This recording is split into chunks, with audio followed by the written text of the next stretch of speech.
हम लोग आज शुरू कर रहे हैं राष्ट्रपति पे जो हमारी बातचीत हुई थी उससे आगे की बातचीत।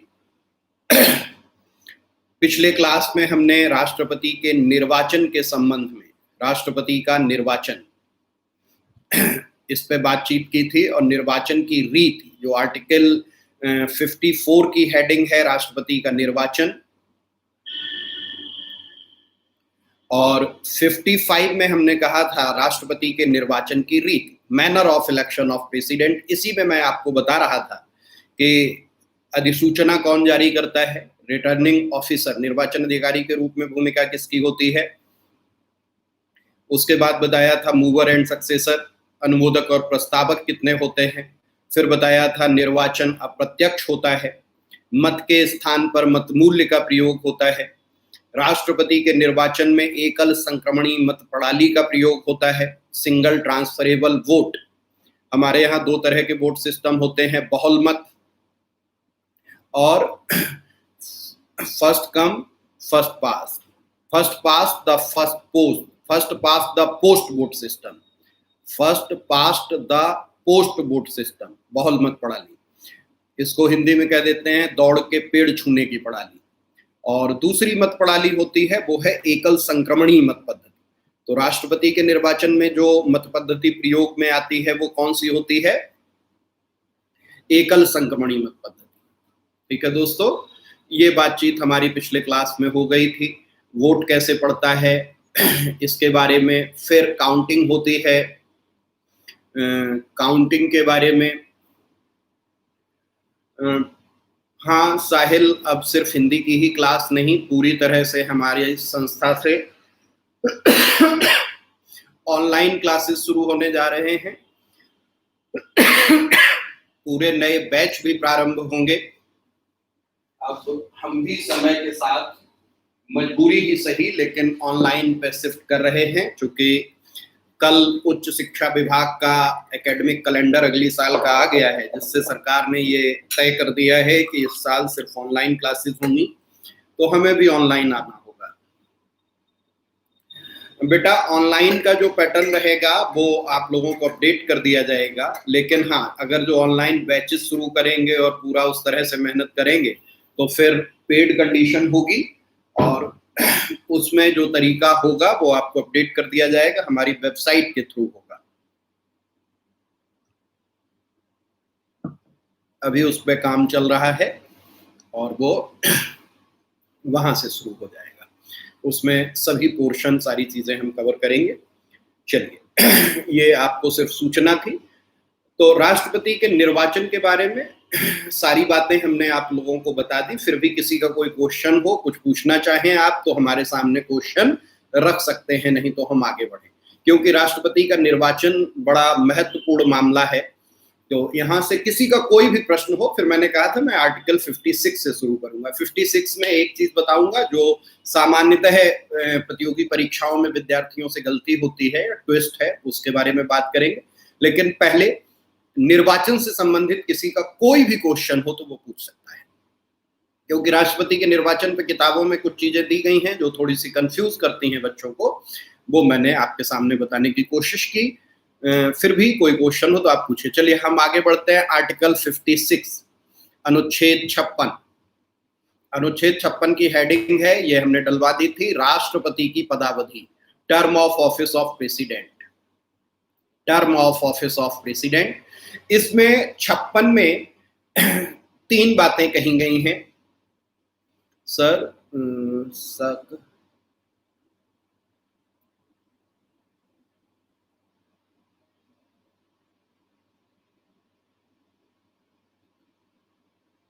अच्छा सर, संक्रमणीय पद्धति को समझा दीजिए। ऐसा संक्रमणीय लिखा कि मैं ही संक्रमण में आ गया।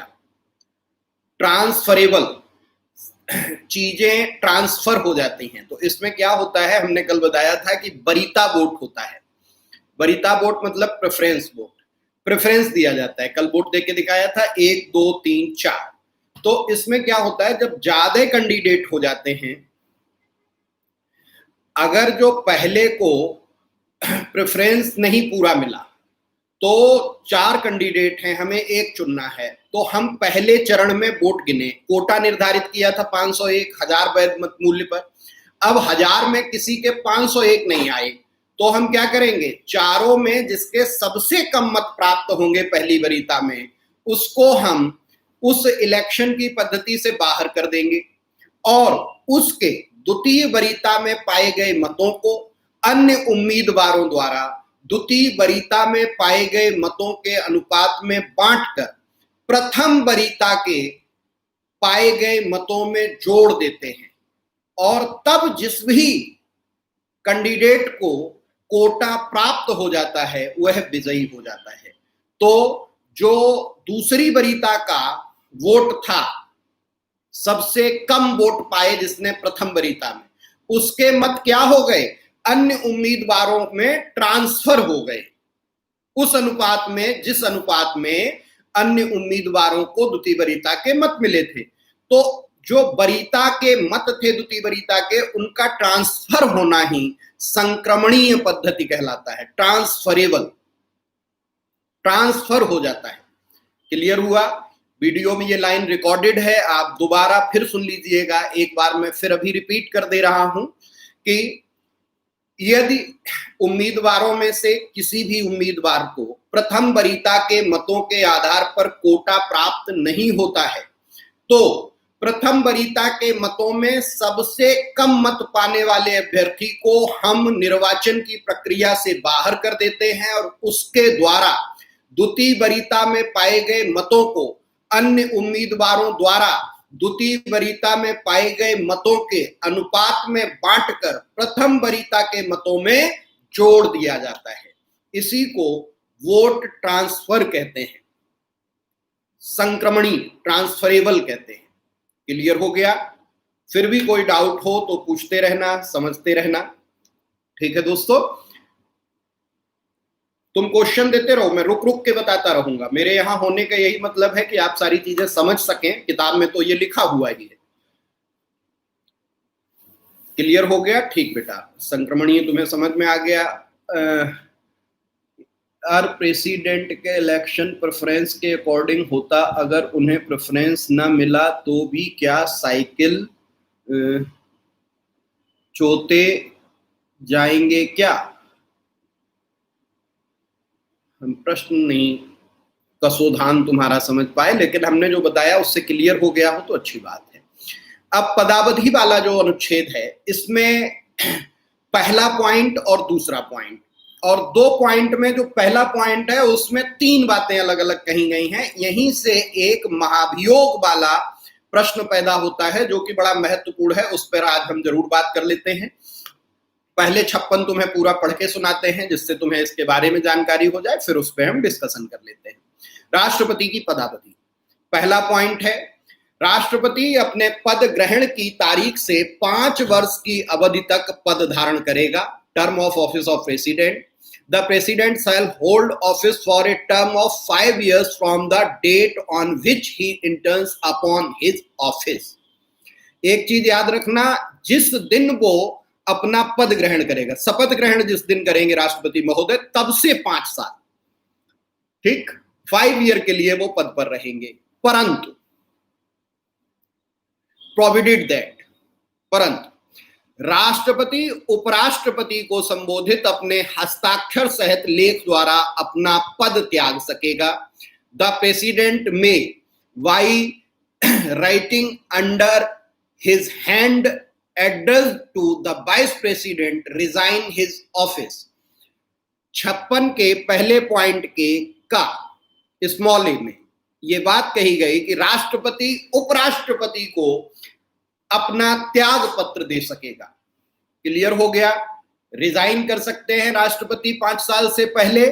किसको रिजाइन दे सकते, रिजिग्नेशन लेटर किसको भेजेंगे? द वाइस प्रेसिडेंट, उपराष्ट्रपति को।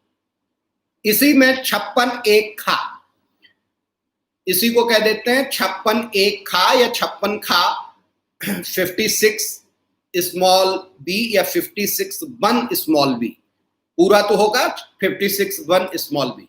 इसमें लिखा है संविधान का अतिक्रमण करने पर राष्ट्रपति को अनुच्छेद 61 में उपबंधित रीति से चलाए गए महाभियोग द्वारा पद से हटाया जा सकेगा। The president may for violation of the constitution be removed from office by impeachment in the manner provided in article 61। ठीक, अब इस पॉइंट को ठीक से समझ लेना।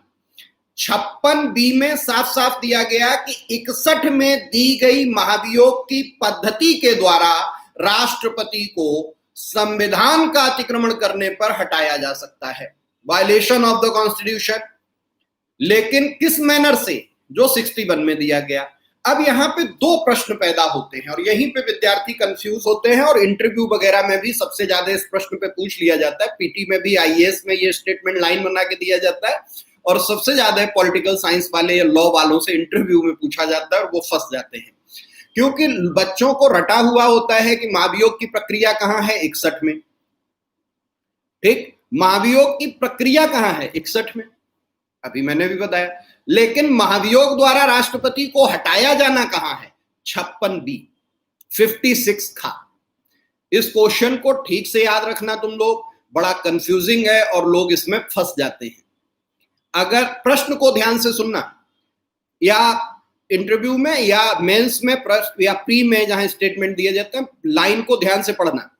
अगर जो ये पूछा जा रहा है कि महाभियोग द्वारा राष्ट्रपति को हटाया जा सकता है या राष्ट्रपति पर महाभियोग किस अनुच्छेद में है, तो 56B, 56(1)B, चाहे जो कह लो, 56 कह लो वही बात, 56B कह लो वही बात, 56(1)B कह लो वही बात। तीनों बता दी और तीनों समझा दिया। तो महाभियोग कहां पर है, 56B में। महाभियोग की प्रक्रिया कहां है, 61 में। हमारे ख्याल से अब ये डाउट हमेशा के लिए क्लियर हो जाएगा। अच्छे अच्छे लोग इस पे कंफ्यूज रहते हैं।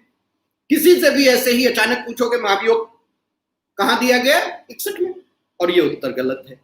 महाभियोग की प्रक्रिया है 61 में, महाभियोग तो 56 में है। क्लियर हो गया ये पॉइंट? कोई डाउट हो तो आप फिर पूछ सकते हो। अगला इसी का सी पॉइंट, ग, राष्ट्रपति अपने पद की अवधि समाप्त हो जाने पर भी तब तक पद धारण करता रहेगा जब तक उसका उत्तराधिकारी अपना पद ग्रहण नहीं कर लेता है। The president shell notwithstanding the expiration of his term continue to hold office until his successor enters upon his office। इस लाइन का मतलब क्या हुआ कि नया राष्ट्रपति जो बनेगा, उस राष्ट्रपति का उत्तराधिकारी, तो जब तक नया राष्ट्रपति आकर पद नहीं संभाल लेगा तब तक पुराने राष्ट्रपति महोदय अपने पद पर बने रहेंगे, भले ही उनके 5 साल पूरे हो चुके हों। 5 साल के लिए पद दिया गया था, लेकिन क्या जोड़ दिया गया, भले ही 5 साल पूरे हो गए हों, तब भी जब तक नए राष्ट्रपति महोदय पद नहीं संभाल लेंगे तब तक पुराने राष्ट्रपति महोदय अपना पद नहीं छोड़ेंगे।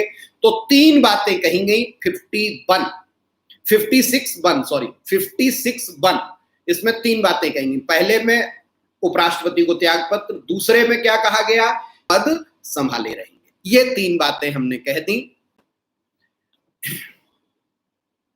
क्या हुआ, हमारा कनेक्शन गायब हो रहा है क्या? बीच में लिख के आ रहा है कनेक्शन आपका गायब हो गया है। क्या आप लोग हमें सुन पा रहे हैं?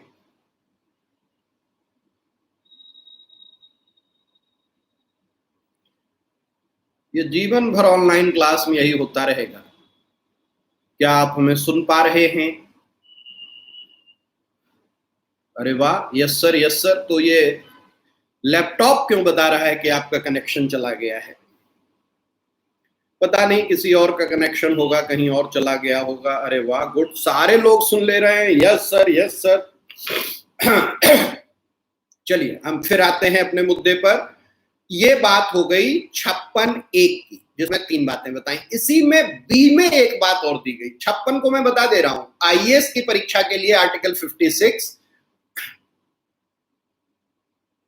अभी चला गया था पर अब सही है। Okay, yes sir. ठीक है, चलो जो गया था वो आ गया है। यही उम्मीद की जानी चाहिए कि सुबह का भूला शाम को घर लौट आए, तो उसको भूला नहीं कहते हैं। कोरोना अपना प्रकोप पूरी तरह से दिखा रहा है। बहुत लोग पॉजिटिव हो जा रहे हैं, कुछ लोग कोविड में भी पहुंच रहे हैं, कुछ लोग कोविड में नहीं पहुंच रहे लेकिन कोरोना तक पहुंच रहे हैं। और आपके बरेली में भी बहुत ज्यादा केसेस आ रहे हैं। आप लोग सब लोग अपना ध्यान रखिए। आजकल तो ये कहना भी ठीक नहीं लगता, सबसे ज्यादा 20 सेकंड तक हाथ धोने का अभियान चलाया अमिताभ बच्चन ने, कोरोना ने उनसे बदला ले लिया। अभी मैं आप लोगों को सिखाऊं कि आप लोग कोरोना से ऐसे बचें, कोरोना कहेगा यही आदमी टारगेट होना चाहिए और कोरोना आके हमें ढूंढेगा। तो इसलिए आप लोग खुद समझदार हैं, जानकार हैं, अपना ख्याल रखें, कोरोना से बचे रहें। बुरी तरह से फैल रहा है। सरकार, कहना नहीं चाहिए सोशल मीडिया पे, काफी हद तक सीमित संसाधन होने के कारण पूरी मदद।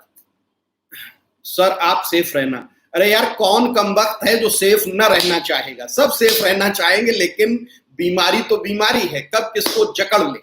और हकीकत में अब ये बीमारी इस स्थिति में पहुंच गई है कि जिसमें आप किसी भी तरह से, आप कल्पना करिए जिन जिन लोगों की खबरें आ रही हैं वो लोग कितनी एहतियात बरत रहे थे और फिर भी वहां तक पहुंच जा रहा है। तो इसमें बस यही है, कोशिश करिए, सैनिटाइज करते रहिए, मास्क लगा के निकलिए, लोगों से मिलिए ही मत, सोशल डिस्टेंसिंग पूरी तरह से फॉलो करिए, फिजिकल डिस्टेंसिंग भी फॉलो करिए। सोशल का मतलब कि आप पार्टी में न जाएं, आप गैदरिंग न करें।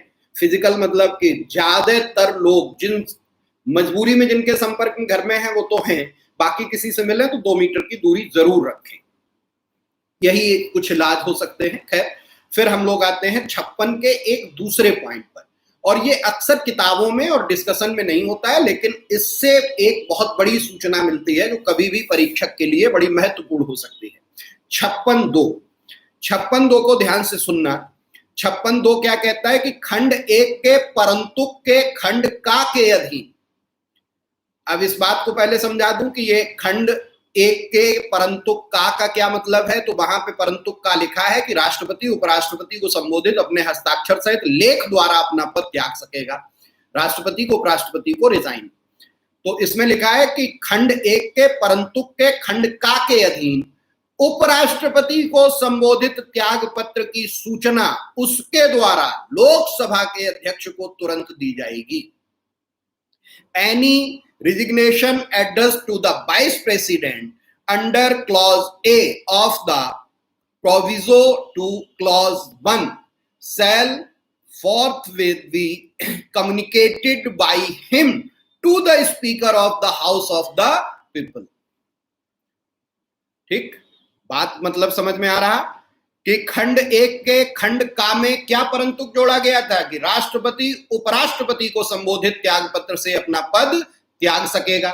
लेकिन इसी के 56 के सेकंड पॉइंट में 56(2) में कह दिया गया कि राष्ट्रपति जब भी उपराष्ट्रपति को संबोधित अपना त्याग पत्र भेजेंगे तो उसके द्वारा इस सूचना को लोकसभा अध्यक्ष को भी तुरंत दिया जाएगा। अब इसको थोड़ा सा डिटेल में हम समझा देते हैं इस लाइन को। इस लाइन का देसी मतलब तो यह हुआ कि राष्ट्रपति जब भी अपना त्याग पत्र उपराष्ट्रपति को भेजेंगे तो उसकी एक कॉपी लोकसभा अध्यक्ष को भी भेजेंगे। यहां पे ध्यान रखना, यह सूचना कौन भेजेगा? खुद राष्ट्रपति। बाकी कोई अपना त्याग पत्र देता है तो एक कॉपी जिसको संबोधित करना होता है, एड्रेस करना होता है, उसको भेज देता है। राष्ट्रपति के त्याग पत्र में एक परंतुक लगा हुआ है कि वो इसकी सीसी, जैसे मेल करते हैं ना, CC copy to the speaker of the house of the people, Lok Sabha के अध्यक्ष को एक कॉपी भेजेगा। अब ऐसा क्यों बनाया गया? ऐसा इसलिए किया गया कि जो उपराष्ट्रपति महोदय हैं वो कहां के भूमिका में होते हैं? उपराष्ट्रपति महोदय सदैव राज्यसभा के सभापति की भूमिका में होते हैं। तो अगर जो राष्ट्रपति ने अपना त्याग पत्र उपराष्ट्रपति को भेजा है तो इसकी तत्काल सूचना कहां पहुंच गई? राज्यसभा। ठीक दोस्तों, और एक सदन और बहुत महत्वपूर्ण है जो देश की विधायिका और व्यवस्थापिका का महत्वपूर्ण पिलर है, जहां के रिप्रेजेंटेटिव पूरी तरह से हमारी सरकार पर नियंत्रण रखते हैं, चलाते हैं, वो है लोकसभा। तो लोकसभा के अध्यक्ष को भी तत्काल सूचना मिलनी चाहिए। और उसमें यह भी मतलब हिडन है या छुपा हुआ है कि यदि राष्ट्रपति ने अपना पद छोड़ा है, यदि राष्ट्रपति ने उपराष्ट्रपति को त्यागपत्र दिया है, तो उपराष्ट्रपति तत्काल राज्यसभा के सभापति का पद छोड़ के कहां पहुंच जाएंगे? राष्ट्रपति के पद पर। तो राज्यसभा में भी बदलाव हुआ है और देश के प्रथम पद पर भी बदलाव हुआ है। तो देश की सबसे महत्वपूर्ण संस्था जिसके प्रति देश की पूरी सरकार जवाबदेह है, उसके मुखिया को भी उसी समय खबर होनी चाहिए कि राष्ट्रपति जी बदल गए। क्लियर हुआ पॉइंट? तो लोकसभा चूंकि बहुत महत्वपूर्ण है, अभी आर्टिकल 74, 75 उधर आगे आएंगे तब हम बताएंगे कि हमारी कैबिनेट वास्तविक शक्ति रखती है। मंत्रिपरिषद, काउंसिल ऑफ मिनिस्टर्स, और काउंसिल ऑफ मिनिस्टर्स किसके प्रति जवाबदेह होती है? House of the people, Lok Sabha के प्रति सामूहिक रूप से। और लोकसभा के जो अध्यक्ष हैं उनको ये खबर होनी चाहिए। हमारे ख्याल से अब ये पॉइंट सबके लिए क्लियर हो गया होगा। और ये एक नई चीज है जिसको लोग ओवरसाइट करते हैं। जब भी कोई कठिन प्रश्न पूछा जाएगा तो ये पूछा जाएगा कि राष्ट्रपति महोदय किसको त्याग पत्र देते हैं? उपराष्ट्रपति को। क्या वो है इसकी सूचना किसी अन्य को भी देते हैं, या क्या कंपल्सन है? क्या यह संविधान में दिया गया है? क्या संवैधानिक प्रावधान के तहत राष्ट्रपति को अपना त्याग पत्र भेजने के साथ साथ इसकी सूचना लोकसभा अध्यक्ष को भी भेजनी होती? यस, ये संविधान में लिखा हुआ है 56(2). कहां पे लिखा हुआ? तो आर्टिकल 56। राष्ट्रपति की पदावधि। सर क्या लग रहा राजस्थान की राजनीति का हाल, कौन बनेगा मुख्यमंत्री? आदित्य बहुत पिटाई करेंगे। मैं राष्ट्रपति का तुम्हें पदावधि समझा रहा हूं और 56 में 2 महत्वपूर्ण बिंदु तुम्हें समझाए, एक तो महाभियोग और दूसरा अपने त्याग पत्र की कॉपी सूचना। और तुम्हें राजस्थान की राजनीति, जब तक मोदी जी भारत के प्रधानमंत्री हैं और अमित शाह जी की साथ भूमिका है, तब तक गैर भाजपा शासित सभी सरकारें वेंटिलेटर पर हैं। बस इतना ही कह रहा हूं। और कांग्रेस का यह दुर्भाग्य है कि उनके यहां कोई राष्ट्रीय नेतृत्व ऐसा नहीं है जो इसको रोक सके। कपिल सिब्बल का कल ट्वीट आया था कि अस्तबल से जब सभी घोड़े भाग जाएंगे तब खबर होगी क्या? घोड़े जितने हैं वो भाग रहे हैं। कौन बनेगा करोड़पति? हाँ, मजा ले लो बेटा फैज। हकीकत यह है कि गैर भाजपा सरकारें वेंटिलेटर पर हैं, कभी भी जा सकती हैं, और कांग्रेस अपने आप में ही खत्म होती जा रही है। आज एक मैं लेख पढ़ रहा था जिसमें यह जिक्र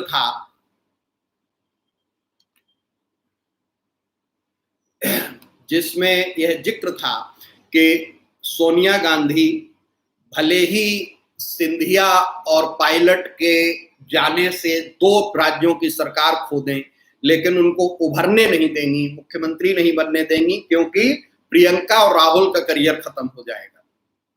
सरकारें चली जाएं प्रियंका और राहुल, क्योंकि वो लोग आगे आ जाएंगे तो राहुल का चेहरा धूमिल हो जाएगा। सिंधिया और सचिन पायलट तेज लड़के हैं, तेज हैं राजनीति में, और उनको आगे आने नहीं दिया जा रहा। उसी की दुर्घटनाएं हर जगह हो रही हैं।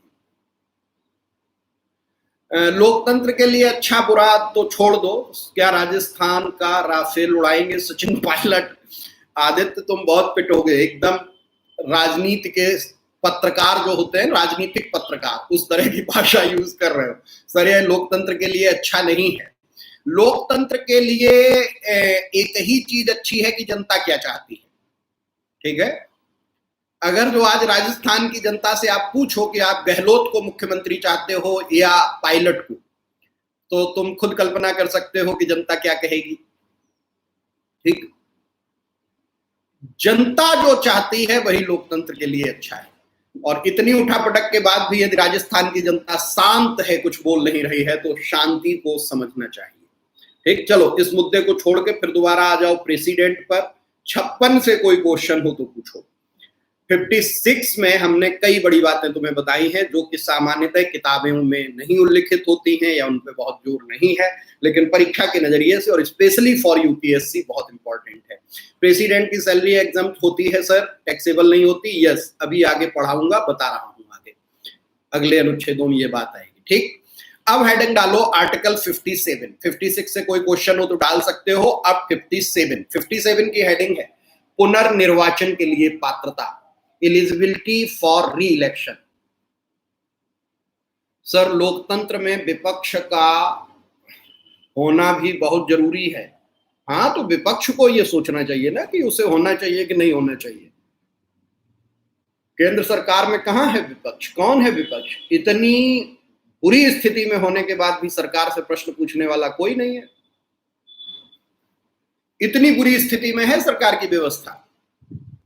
बरेली में आज सुबह 3 फोन आए थे मेरे पास कि सर हमारे भैया निकल आए कोरोना पॉजिटिव, हमारे पड़ोस में कैजुअलिटी हो गई है, सर कोई सैनिटाइज करने नहीं आ रहा है, कोई कुछ नहीं कर रहा, कोई हॉट स्पॉट नहीं बन रहा। लेकिन क्या करोगे, सबको फोन कर लो, सबसे कह लो। कल हमारे एक मित्र हैं, उन्होंने पोस्ट भी डाला था, बरेली में ही उनके बगल में डेथ हो गई है और प्रशासन को फोटो डाल के सबको फोन कर चुका हूं, कोई नहीं आ रहा। तो सरकार के हाथ खड़े हैं और ऐसे में भी भारत में विपक्ष नाम की कोई चीज ही नहीं जो सरकार से पूछ सके। सब अपना बचाने, छीनने, झपटने में लगे हुए हैं। ऐसे समय में क्या कहा जाए। खैर छोड़ो उस मुद्दे को। 56 पूछो, 57 पूछो। विपक्ष को होना बहुत जरूरी है, लेकिन ये सत्ता कभी नहीं चाहेगी विपक्ष हो। ये तो विपक्ष को सोचना है कि हमें होना चाहिए। तो ये गलती सत्ता की है या विपक्ष की है? ये विपक्ष की है। ठीक राहुल?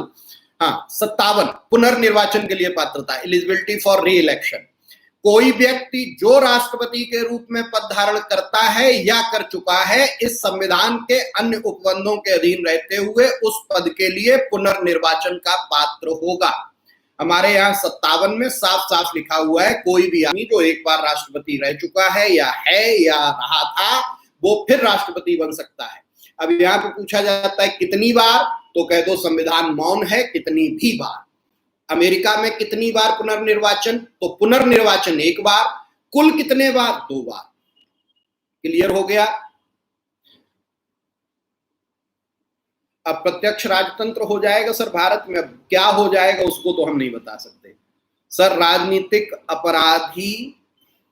अपराधीकरण क्या होता है? राजनीति का अपराधीकरण और अपराधियों का राजनीतिकरण। राजनीति में जब अपराधी महत्वपूर्ण हो जाते हैं तो राजनीति का अपराधीकरण हो जाता है। जब राजनेता अपराध में लिप्त हो जाते हैं और जब अपराध करने वाले अपराधी राजनेता बन जाते हैं तो उसको अपराधियों का राजनीतिकरण कहते हैं। समझ में आ गया? अगर जो नेताजी बदमाशी करने लगे तो ये राजनीति का अपराधीकरण है। ठीक? और अगर जो अपराधी राजनेता बन जाए तो ये अपराधियों का राजनीतिकरण है, राजनीति का अपराधीकरण। ठीक?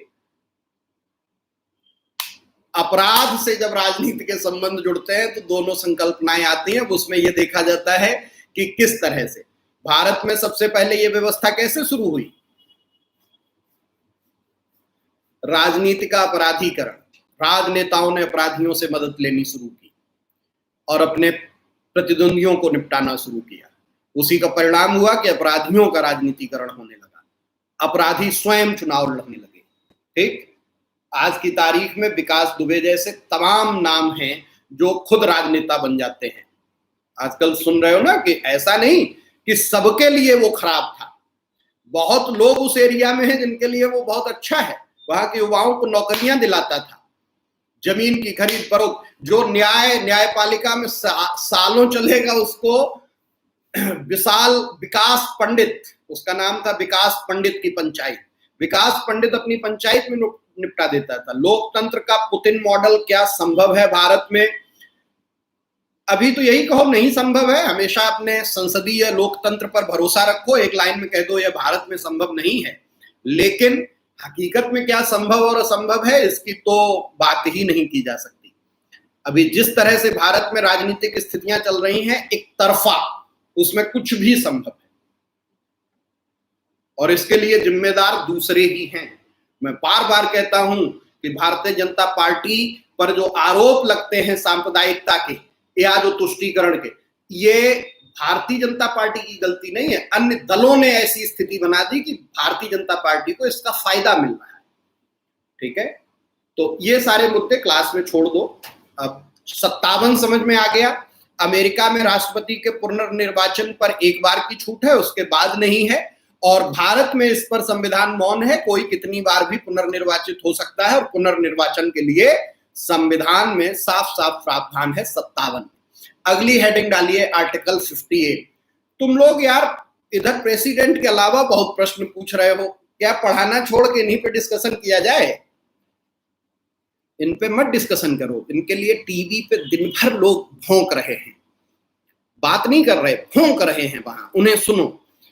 यहां हमसे राष्ट्रपति और अनुच्छेद अनुच्छेद पर बात करो। आर्टिकल 58 अनुच्छेद 58, qualifications for election as president, राष्ट्रपति निर्वाचित होने के लिए अर्हताएं।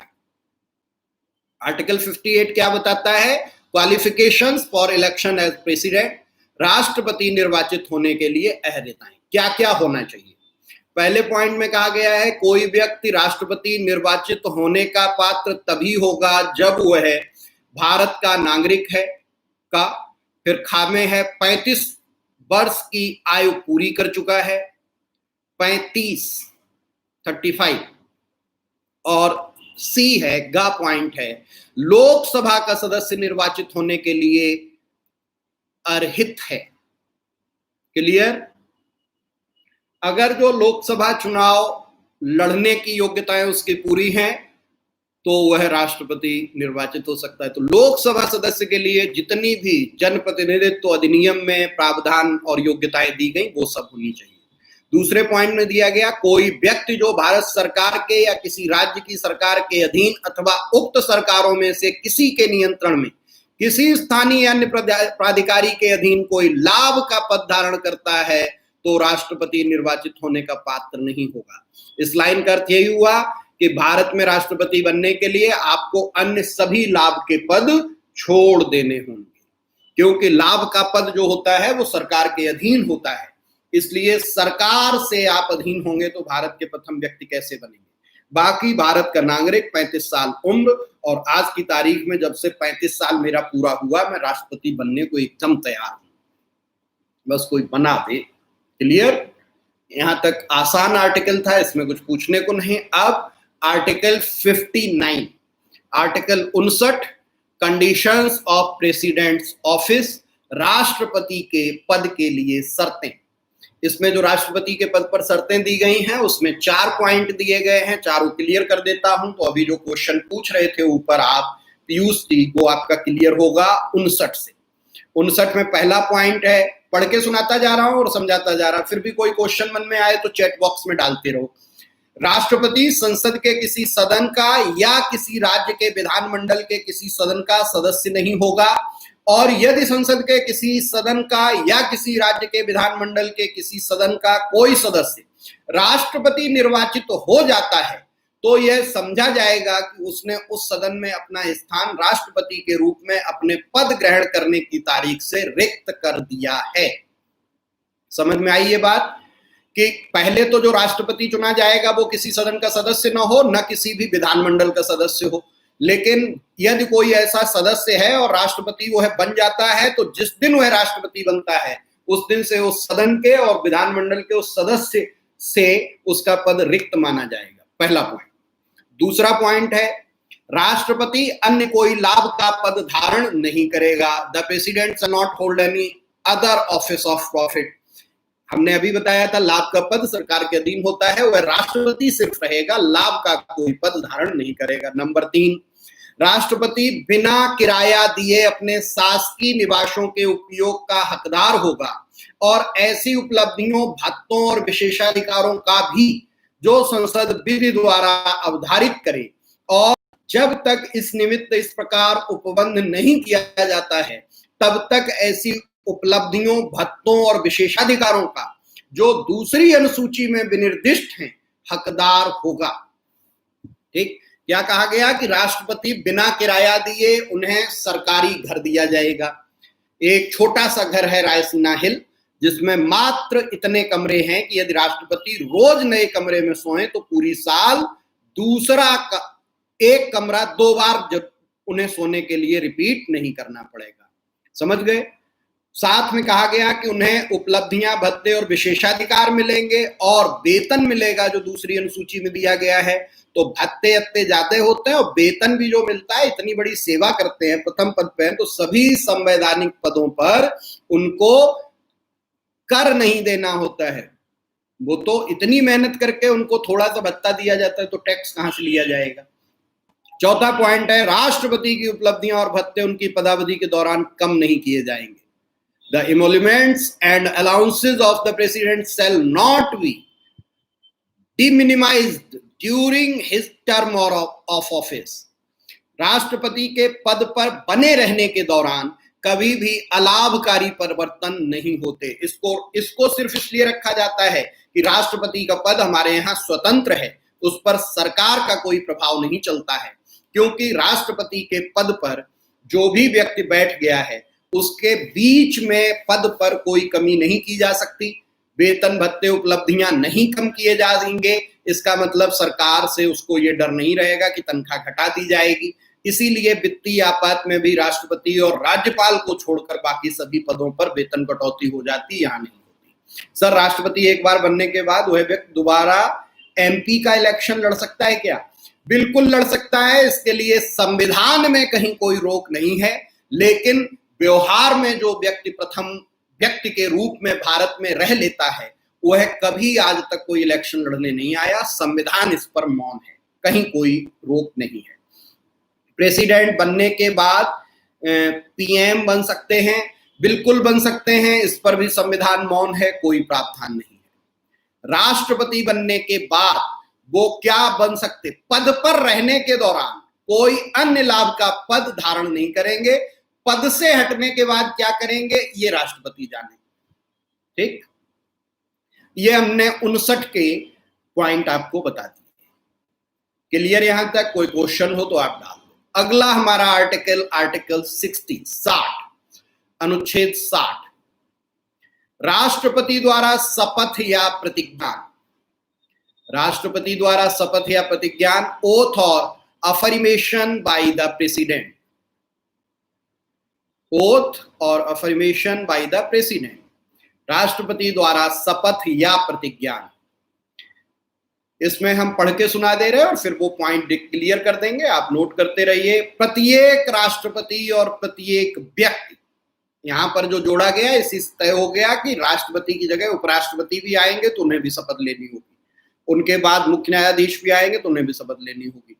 इसीलिए लिखा है प्रत्येक राष्ट्रपति और प्रत्येक व्यक्ति जो राष्ट्रपति के रूप में कार्य कर रहा है या उसके कृत्यों का निर्वहन कर रहा है, मतलब ऑफ सिटिंग भी कोई आके बैठ रहा है, अपना पद ग्रहण करने से पहले भारत के मुख्य न्यायमूर्ति या उसकी अनुपस्थिति में उच्चतम न्यायालय के उपलब्ध ज्येष्ठतम न्यायाधीश के समक्ष निम्नलिखित प्रारूप में शपथ लेगा या प्रतिज्ञान करेगा और उस पर अपने हस्ताक्षर करेगा। ठीक, क्लियर हो गए पॉइंट? क्या क्या? राष्ट्रपति या राष्ट्रपति बनने जा रहा कोई व्यक्ति या राष्ट्रपति के दायित्व निभाने वाला कोई भी व्यक्ति, सीजेआई या सीजेआई न होने पर सबसे वरिष्ठ न्यायाधीश जो होगा उच्चतम न्यायालय का, उसके समक्ष शपथ लेगा और शपथ पत्र पर अपने हस्ताक्षर करेगा। शपथ क्या होती है वो पढ़ के सुना देता हूं, और शपथ में 3 जो शब्द आते हैं वो हमेशा परीक्षा में महत्वपूर्ण रहते हैं, वो बता देता हूं। शपथ पूरी मैं पढ़ के सुना दे रहा हूं। राष्ट्रपति के वेतन में कटौती नहीं हुई थी, राष्ट्रपति ने खुद वेतन कम लेने की अपने से पहल की थी, कोई दूसरा नहीं कर सकता। राष्ट्रपति चाहे तो वेतन लेना ही बंद कर दे। ठीक, कलाम साहब भी 1 रुपया लेते थे, कहते थे और कोई जरूरत ही नहीं, बाकी सब इधर उधर बांट दो कामों में। तो ये राष्ट्रपति कर सकते हैं, कोई कटौती नहीं कर सकता। कटौती की नहीं गई थी, उन्होंने स्वेच्छा से की। उन्होंने ये एग्जाम्पल रखा सब देश के सामने कि जो लोग अपने वेतन में कमी कर सकते हैं ऐसी आपदा में, वो कम कर दें। दोनों में अंतर है। राहुल समझ गए बेटा? नासमझी भरे प्रश्न पूछते हो, मारने का मन करता है। लेकिन वही बात, ऑनलाइन शिक्षण में विद्यार्थी को थप्पड़ मारते हुए अध्यापक का मोबाइल टूटा। अब हम तुम्हें मारे, मेरा लैपटॉप टूट जाए फिर तो बेकार हो जाएंगे। समझ गए? चलो, शपथ बता रहा हूं और प्रश्न तुम लोग पूछते रहना चैट बॉक्स में। शपथ पढ़ के सुना रहा हूं। मैं कुलभूषण त्रिपाठी सत्यनिष्ठा से प्रतिज्ञान करता हूं कि मैं श्रद्धापूर्वक भारत के राष्ट्रपति के पद का कार्यपालन करूंगा तथा अपनी पूरी योग्यता से संविधान और विधि का परिरक्षण, संरक्षण और प्रतिरक्षण करूंगा और मैं भारत की जनता की सेवा और कल्याण में निरत रहूंगा। और ये दस्तखत कर दिए। ठीक, समझ में आ गई शपथ? पहले तो यही कहा गया, मैं, जो भी आपका नाम है कुलभूषण त्रिपाठी, दो ऑप्शन होते हैं, चाहे तो ये कहो कि ईश्वर की शपथ लेता हूं या कहो सत्यनिष्ठा से प्रतिज्ञान करता हूं। एक तो swear in the name of God, दूसरा सोलेमनी अफर्म, सत्यनिष्ठा से प्रतिज्ञान करता हूं कि मैं श्रद्धापूर्वक, फेथफुली भारत के राष्ट्रपति के पद का कार्यपालन अथवा राष्ट्रपति के कृत्यों का निर्वहन करूंगा और अपनी पूरी योग्यता से, पूरी योग्यता किसमें लगाई जाएगी? संविधान और विधि, दो चीजें कही गई। पूरी योग्यता से the constitution and the law, इन दोनों के लिए क्या? परिरक्षण, संरक्षण, प्रतिरक्षण, प्रिजर्व, प्रोटेक्ट एंड डिफेंड करूंगा और भारत की जनता की सेवा और कल्याण में निरत रहूंगा। I will devote myself to the service and well being of the people of India. Serving, सेवा में, और वेल बीइंग, कल्याण में निरत रहूंगा। आज सुबह सुबह मैंने ये शपथ ले ली है, पता नहीं सच ही हो जाए। शपथ समझ में आ गई। अब इसमें तीन जो शब्द महत्वपूर्ण थे, पहला था परिरक्षण, प्रिजर्व, दूसरा है संरक्षण, प्रोटेक्ट, और तीसरा है प्रतिरक्षण, डिफेंड। इन तीन चीजों की शपथ लेते हैं राष्ट्रपति महोदय संविधान और विधि के संबंध में। एक एक शब्द का अर्थ बता दे रहा हूं। परिरक्षण, प्रिजर्व, प्रिजर्व ये होता है कि अपने आप कोई खराबी न, उसमें सड़न न पैदा हो जाए। आप फल और सब्जियों का प्रिजर्वेशन करते हैं, फ्रिज में उन्हें रख देते हैं तो खराब नहीं होती, अपने आप से खराब हो जाती। संरक्षण, प्रोटेक्ट, कोई बाहर से बीमारी, खराबी उसमें न घुस जाए, कीड़ा मकोड़ा न लग जाए, तो वो क्या है? संरक्षण। मतलब उनको सिखाना, बता ऐसे रहो तो ठीक रहोगे, नहीं तो ऐसे रहोगे तो खराब हो जाओगे। और प्रतिरक्षण, यदि कोई हमला करे, हमलावर से बचाना, प्रतिरक्षण, डिफेंड कहलाता है, हमले से बचाव करना। तो या तो खराबी अंदर से ना पैदा हो तो परिरक्षण, खराबी कोई बाहर से ना हो जाए तो संरक्षण, प्रोटेक्ट, और यदि कोई हमला हो उससे ना नष्ट हो जाए तो प्रतिरक्षण। संविधान और विधि को, the constitution and the law, इन तीन चीजों की शपथ लेते हैं। ये शपथ हमने पूरी कर दी। अब इसमें किसी का कोई प्रश्न हो तो आप पूछ सकते हो। सर, महाभियोग में दिल्ली और पांडिचेरी भाग क्यों नहीं लेते जबकि निर्वाचन में भाग लेते हैं? अरे बेटा, महाभियोग में विधानसभाएं भाग नहीं लेती, पागल ही नहीं तो। अभी महाभियोग पढ़ाया कहां? महाभियोग अगले आर्टिकल में है, प्रक्रिया 61। ठीक सलमा, 61 जब पढ़ाऊंगा तब बताऊंगा। महाभियोग में सिर्फ और सिर्फ दोनों सदनों के सांसद भाग लेते हैं, एमएलए की कोई भूमिका ही नहीं होती। तो फिर जब एमएलए यूपी और राजस्थान के भाग नहीं लेते तो दिल्ली पांडिचेरी की बात कहां से आ गई? चलो कोई बात नहीं, और जो प्रश्न हो यहां तक वो पूछो। 60 तक मैंने तुम्हें शपथ बता दी है। ठीक, क्लियर? यहां तक कोई क्वेश्चन हो तो पूछो, नहीं तो अनुच्छेद 61 आर्टिकल 61 राष्ट्रपति पर महाभियोग चलाने की प्रक्रिया, procedure of impeachment of the president, procedure for impeachment of the president, राष्ट्रपति पर महाभियोग चलाने की प्रक्रिया। सर, राष्ट्रपति को निर्वाचित होने के लिए लोकसभा सदस्य बनने की अहर्यता रखनी चाहिए। हाँ है, लेकिन क्या राज्यसभा की सदस्य बनने की अहर्ता होनी चाहिए? बेटा, लोकसभा सदस्य की सारी अहर्ताएं, कहने का मतलब जनता चुनती है, जनता का प्रतिनिधि होता है, डायरेक्ट इलेक्शन से जीत के आता है, ठीक है। तो उस पद पर सबसे ज्यादा हमने अहर्ता की कड़ी शर्तें रखी हुई होती हैं, इसलिए हमने राज्यसभा सदस्य के लिए जो अहर्ता होती है वो सारी तो ऑलरेडी होती है लोकसभा सदस्य के लिए, ठीक। इसलिए लोकसभा सदस्य की शर्त लगा दी। ऑलरेडी लोकसभा के सदस्य बनने की सारी अहर्ताएं भी ऑलरेडी राज्यसभा वाले में होती हैं, तो जहां ज्यादा शर्तें होती हैं उसकी शर्त लगा दी। गौरव समझ गए बेटा? ठीक। हम कहते हैं पूरी बरेली में लॉकडाउन किया जाता है, या हम कहें सिर्फ बहेड़ी में लॉकडाउन किया जाता है?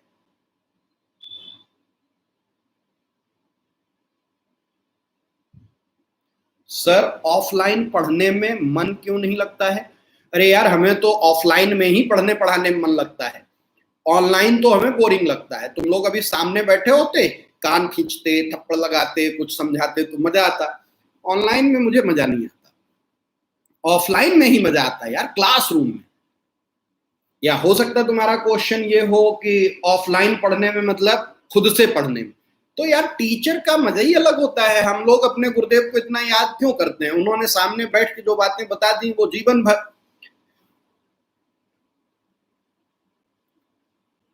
गुरुग्रह पढ़न गए रघुराई, अल्पकाल सब शिक्षा पाई। गुरुग्रह जाने पर ही अल्पकाल में शिक्षा प्राप्त होती है, अपने घर में पढ़ाई कहाँ होती है। इसीलिए ग्रह त्यागी विद्यार्थी पंच लक्षण, ग्रह त्याग भी विद्यार्थी का लक्षण है। गौरव समझ गए ना?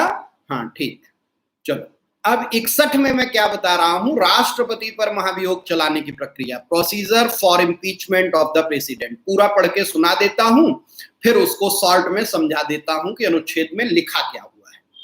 पहला पॉइंट इसमें दिया गया है 61 में कि जब संविधान के अतिक्रमण के लिए राष्ट्रपति पर महाभियोग चलाना हो तब संसद का कोई सदन आरोप लगाएगा। मैं मजाक कर रहा हूं, कभी मारता हूं? तुम्हें मारा आज तक क्लास में मैंने? वैसे ही सब लोग बदनाम किए हुए हैं, इसलिए मैं भी कह देता हूं। दूसरी कोचिंग वाले तो बच्चों को डराने को कहते हैं कि वो तो मारते हैं त्रिपाठी, खोपड़ी फोड़ देते हैं, जबकि आज तक 7 साल में बरेली में कोई ऐसा नहीं है कि जो ऐसे पिटा हो। खैर, मुद्दे पे आओ। क्या कहा गया पहले पॉइंट में? When A president is to be impeached for violation of the constitution, the charge shall be preferred by either house of parliament। इसमें दो चीजें क्लियर हो रही हैं। पहली चीज तो कि राष्ट्रपति पर महाभियोग किस आधार पर लगाया जा सकता है। जैसे अमेरिका के राष्ट्रपति पर जब महाभियोग की प्रक्रिया लगती है तो वहां दो कारण होते हैं, एक तो वायलेशन ऑफ द कॉन्स्टिट्यूशन और साथ ही होता है इनकैपेसिटी। लेकिन हमारे यहाँ इनकैपेसिटी नहीं है, हमारे यहाँ सिर्फ संविधान का अतिक्रमण दिया गया है। क्या है? For violation of the constitution. ठीक, ये चीज ध्यान रखना। पहला तो आधार क्या बताया गया? संविधान का अतिक्रमण, संविधान की बात न मानना। दूसरा पॉइंट इसी में जोड़ा गया, संसद का कोई सदन आरोप लगाएगा। अरे यार, अभी इधर पढ़ लो नोडल ऑफिसर, अब कल परसों क्लास में बताऊंगा। 10 मिनट बचे हैं, 10 मिनट में महाभियोग पूरा करना है। नोडल ऑफिसर होता है यार जो सभी का एक रिपोर्टिंग ऑफिसर के रूप में हो जाता है, जो सबका केंद्र हो जाता है। चलो, इसमें दो चीजें आई, पहली संविधान का अतिक्रमण, दूसरी आई किसी भी सदन में लग सकता है। तो किसी भी सदन का मतलब लोकसभा या राज्यसभा, किसी में भी महाभियोग का प्रस्ताव आ सकता है। दूसरा पॉइंट, ऐसा कोई आरोप तब तक नहीं लगाया जाएगा जब तक कि ऐसा आरोप लगाने की प्रस्तावना किसी ऐसे संकल्प में अंतर्विष्ट नहीं है जो कम से कम 14 दिन की ऐसी लिखित सूचना के दिए जाने के पश्चात प्रस्तावित किया गया है, जिस पर उस सदन की कुल सदस्य संख्या के कम से कम 1/4 सदस्यों ने हस्ताक्षर करके उस संकल्प को प्रस्तावित करने का अपना आशय प्रकट किया है। पहली चीज इसमें कही गई कि 14 दिन की पूर्व सूचना दी जाएगी, इसको नोट कर लेना। बिना 14 दिन की पूर्व सूचना के प्रस्ताव, अब तुम कहो कि पूर्व सूचना कैसे होती है? पूर्व सूचना यह होती है कि सदन में प्रस्ताव आता है तो सदन के किसी भी सदन, जैसे राज्यसभा में आया तो सभापति, लोकसभा में आया तो अध्यक्ष, उस प्रस्ताव को अपने पास रख लेते हैं और उसकी सूचना खुद राष्ट्रपति महोदय को भेज देते हैं और 14 दिन बीतने के बाद उसको सदन के पटल पर रखते हैं। तो सदन के पटल पर रखे जाने तक 14 दिन पहले पूर्व सूचना राष्ट्रपति को हो जानी चाहिए। और दूसरा, चाहे राज्यसभा चाहे लोकसभा, जिस भी सदन में आएगा उसकी कुल सदस्य संख्या के 1/4 सदस्यों के हस्ताक्षर से महाभियोग का प्रस्ताव आना चाहिए। 1/4। अगर जो लोकसभा में आ रहा है तो जितने भी हैं 540 हैं, 542 हैं, उनके 1/4, राज्यसभा में है तो 240, 242, 238, 235, 230 जितने हैं उनका 1/4, कुल सदस्य संख्या के 1/4। अगला पॉइंट जोड़ा गया, उस सदन की कुल सदस्य संख्या के कम से कम 2/3 बहुमत द्वारा ऐसा संकल्प पारित नहीं किया गया है। अगर जो 1/4 सदस्य उसको लेके आए हैं और 14 दिन पहले पूर्व सूचना दे दी जाएगी, 14 दिन बाद उसको सदन के पटल पर रखा जाएगा और जिस दिन सदन के पटल पर रखा जाएगा उस दिन उस पर वोटिंग होगी। वोटिंग में अगर जो कुल सदस्य संख्या का 2/3 मतलब पूर्ण बहुमत से महाभियोग का प्रस्ताव पास हो जाएगा, तब यह माना जाएगा कि महाभियोग अब शुरू हुआ है। 2/3 सदस्यों द्वारा उस सदन के यदि प्रस्ताव पास नहीं होता तो नहीं माना जाएगा। अगला पॉइंट इसमें दिया गया, जब आरोप संसद के किसी सदन द्वारा इस प्रकार लगाया गया है तब दूसरा सदन उस आरोप का अन्वेषण करेगा या कराएगा और ऐसे अन्वेषण में उपस्थित होने का तथा अपना प्रतिनिधित्व कराने का राष्ट्रपति को अधिकार होगा। जब एक सदन 2/3 बहुमत से पास कर देगा तभी महाभियोग माना जाएगा, भी मैंने बताया। और फिर दूसरे सदन में यह प्रस्ताव चला जाएगा, दूसरा सदन उस पर जांच कराएगा। जांच कहां गठित होगी? दूसरे सदन में। उसमें राष्ट्रपति स्वयं आकर या अपने प्रतिनिधि को भेजकर अपना जवाब दे सकते हैं, उनको यह अधिकार होगा। अगला पॉइंट है, यदि अन्वेषण के परिणाम स्वरूप यह घोषित करने वाला संकल्प कि राष्ट्रपति के विरुद्ध लगाया गया आरोप सिद्ध हो गया है, आरोप का अन्वेषण करने या करने वाले सदन की कुल सदस्य संख्या के कम से कम 2/3 बहुमत द्वारा पारित कर दिया जाता है, तो ऐसे संकल्प का प्रभाव उसके इस प्रकार पारित किए जाने की तारीख से राष्ट्रपति को उसके पद से हटाना होगा। अब क्या हुआ? दूसरे सदन में जांच हुई और उसके बाद राष्ट्रपति ने अपना जवाब वहां दे दिया। उसके बाद दूसरे सदन में वोटिंग होने पर भी यदि पूर्ण बहुमत कुल सदस्य संख्या के 2/3 से पास हो जाता है तो उसी दिन से राष्ट्रपति का पद रिक्त हो जाएगा। कुल मिला के महाभियोग की प्रक्रिया ये है। शॉर्ट में याद करने के लिए पॉइंट लिखते जाओ। पहला कारण संविधान का अतिक्रमण, कोई दूसरा कारण नहीं। दूसरा पॉइंट किसी भी सदन में आ सकता है। तीसरा पॉइंट जिस सदन में उसके 1/4 सदस्यों के हस्ताक्षर से प्रस्ताव, और चौथा पॉइंट उसी सदन में पूर्ण बहुमत से पास होना चाहिए। पांचवा पॉइंट तब महाभियोग की प्रक्रिया शुरू होगी। छठा पॉइंट दूसरे सदन में जाएगा। सातवां पॉइंट दूसरा सदन जांच आयोग गठित करेगा। आठवां पॉइंट राष्ट्रपति स्वयं अपने प्रतिनिधि के माध्यम से वहां जवाब देंगे। नौवां पॉइंट दूसरा सदन वोटिंग कराएगा और यदि पूर्ण बहुमत से पास हो जाएगा तो 10वां पॉइंट उसी दिन राष्ट्रपति का पद रिक्त हो जाएगा। हमने मुख्य 10 पॉइंट में पूरा राष्ट्रपति के महाभियोग की प्रक्रिया आपको बता दी। यहां तक किसी का कोई भी प्रश्न हो तो आप पूछ सकते हो। कुल मिला के अनुच्छेद 61 में दी गई है राष्ट्रपति पर महाभियोग चलाने की प्रक्रिया, और राष्ट्रपति को महाभियोग से हटाया जा सकता है। ये कहां दिया गया? 56B। आज दोनों चीजें मैंने क्लियर कर दी। यहां तक जिस किसी का कोई भी क्वेश्चन हो वो पूछे। सर क्या स्पीकर इसको अमान्य घोषित भी कर सकता है? बिल्कुल कर सकता है। सिर्फ स्पीकर नहीं, उपसभापति भी। यदि सदन में अध्यक्ष या सभापति के पास प्रस्ताव आता है और उन्हें लगता है कि यह ठीक नहीं है तो वो उसको अमान्य कर सकते हैं। लेकिन 1/4 सदस्य अगर जो हस्ताक्षर करके लाए हैं तो सभापति और अध्यक्ष पर यह प्रेशर रहता है कि इतनी बड़ी संख्या में जो लोग लेके आए हैं वो कुछ न कुछ सही बात ही होगी। हाँ, महाभियोग के प्रस्ताव को ही समझा दिया बेटा। और कोई प्रश्न?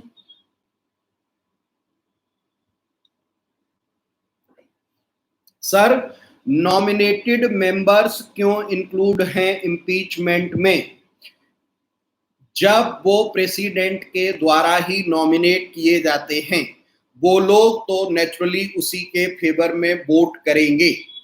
हाँ, ये प्रश्न बड़ा अच्छा है, इसको समझा देता हूं। सामान्यतः बहुत सारी जीवन में ऐसी चीजें होती हैं जिनको हम ये मान के चलते हैं कि ऐसा हो ही नहीं सकता।